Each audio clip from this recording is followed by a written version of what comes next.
Coming up on 5 Minute News. 18 children killed in Texas elementary school shooting. Senator Murphy begs for gun control compromise.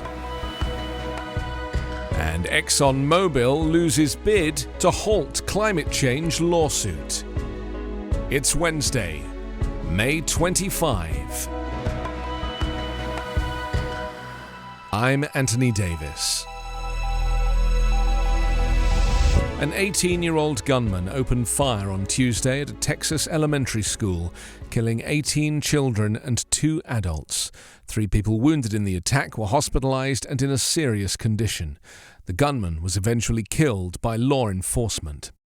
It was the deadliest shooting at a U.S. grade school since the shocking attack at Sandy Hook Elementary in Newton, Connecticut, almost a decade ago. And it came just 10 days after a gunman in body armor killed 10 black shoppers and workers at a supermarket in Buffalo, New York, in what authorities say was a racist attack. The gunman entered Robb Elementary School in Uvalde with a handgun and possibly a rifle, Governor Greg Abbott said. Officials did not immediately reveal a motive, but the governor identified the assailant as Salvador Ramos and said he was a resident of the heavily Latino community about 85 miles west of San Antonio.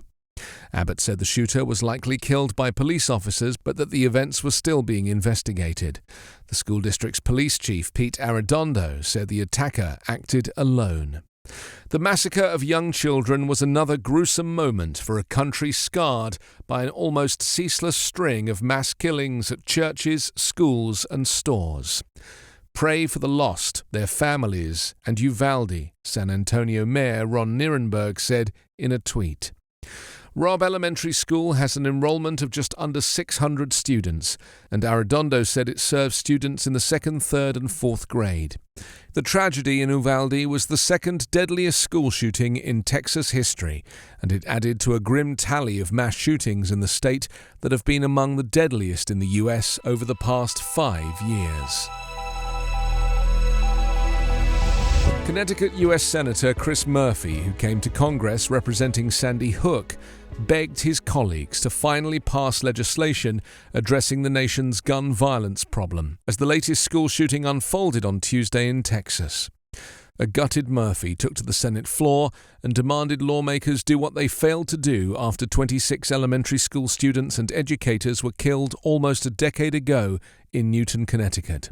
Congress has been unable to pass substantial gun violence legislation since the collapse of a bipartisan Senate effort in the aftermath of that massacre. What are we doing? Murphy demanded. The Democrat who represented Newtown as a U.S. congressman urged his colleagues to find a compromise. I'm here on this floor to beg, to literally get down on my hands and knees, to beg my colleagues. Find a path forward here. Work with us to find a way to pass laws that make this less likely, he said.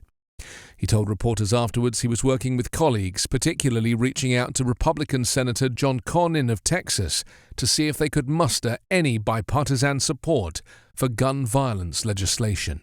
Even though the party of Democratic President Joe Biden has slim control of Congress, bills on gun violence have been stymied in the face of Republican opposition in the Senate. Last year, the House passed 2 bills to expand background checks on firearms purchases.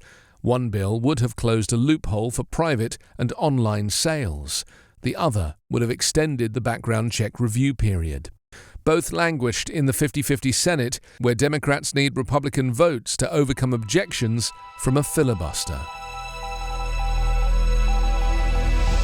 Massachusetts' highest court on Tuesday rejected a bid by ExxonMobil to dismiss a lawsuit brought by the state that accuses the oil giant of misleading the public about the role its fossil fuels play in causing climate change. The lawsuit, filed in 2019 by Massachusetts Attorney General Maura Healey, alleges Exxon launched an effort reminiscent of the tobacco industry's long denial campaign about the dangerous effects of cigarettes to deceive consumers and investors about climate change. Massachusetts Supreme Judicial Court upheld a lower court ruling that a state law shielded it from the lawsuit. In a congressional hearing last year, the company's CEO, Darren Woods, told lawmakers that its public statements on climate are and have always been truthful, and that Exxon has long acknowledged the reality and risks of climate change and devoted significant resources to addressing those risks. The Massachusetts lawsuit says Exxon engaged in a sophisticated multi-million-dollar campaign to sow doubt in climate science and downplay the link between fossil fuels and climate change. The lawsuit says Exxon also undertook greenwashing campaigns in an effort to portray itself as environmentally responsible. Rather than honestly disclose and mitigate climate change risks, ExxonMobil's misrepresentations about and failures to disclose those risks have delayed the needed transition to clean energy around the world and make these existential climate-driven threats to the global economy more likely to occur, the complaint said.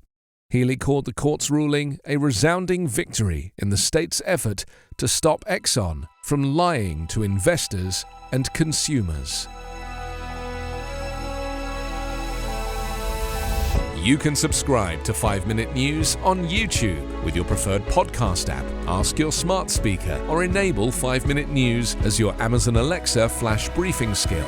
Subscribe, rate and review online at 5minute.news. 5 Minute News is an Evergreen podcast covering politics, inequality, health and climate, delivering independent, unbiased and essential world news daily.